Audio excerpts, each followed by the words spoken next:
Alright, so here's the gauge that I made for the Microtech LT-10s standalone engine management computer.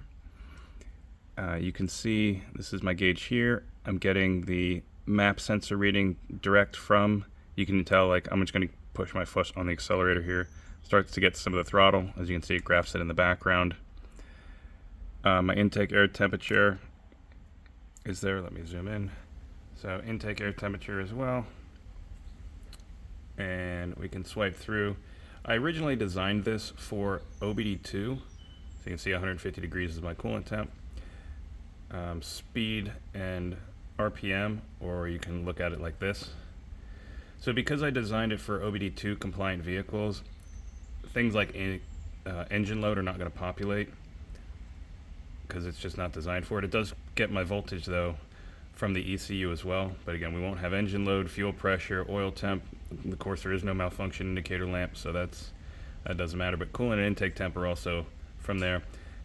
And because in the RX7, and this is a closed loop, I don't have oxygen sensors, I don't use fuel trims, so I'll probably clean up the interface so that when it's hooked up to a Microtech LT-10s, that it's not going to show a lot of this stuff that isn't useful. But I mean, there you have it. So the way that this functions is there's a wireless transmitter that's plugged into the serial console port on the ECU, and then it's wirelessly transmitting data up to the gauge here.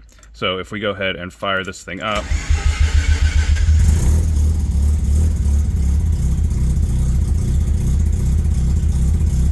so you can see the RPM is matching here.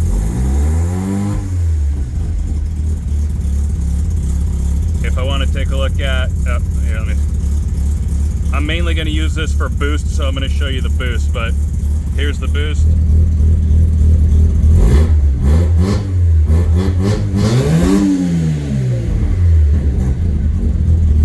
So I can't even get it into pressure without being under load because the turbo's too large, but you get the idea that it's graphing the map in the background in addition to the throttle position. And yeah, it's pulling all that out. So the other cool thing is on here, there's a ton of settings that I built in. So like color schemes, brightness settings, you know, what you want your default gauge to be. So if I want this to be boost to begin with, I'll set it to boost. But then I also have these alert settings. So I can change this if I want. I'll make this 2000 RPM. I'll enable the blinding alerts and I'll save that. Now when I go above 2, which we can see down here, it gives you a shift indicator because you went above that RPM. And obviously you can see it'll say I'm over boosting if it detects something that's above the boost level. So I still got to work out the kinks on this, but that's how it works.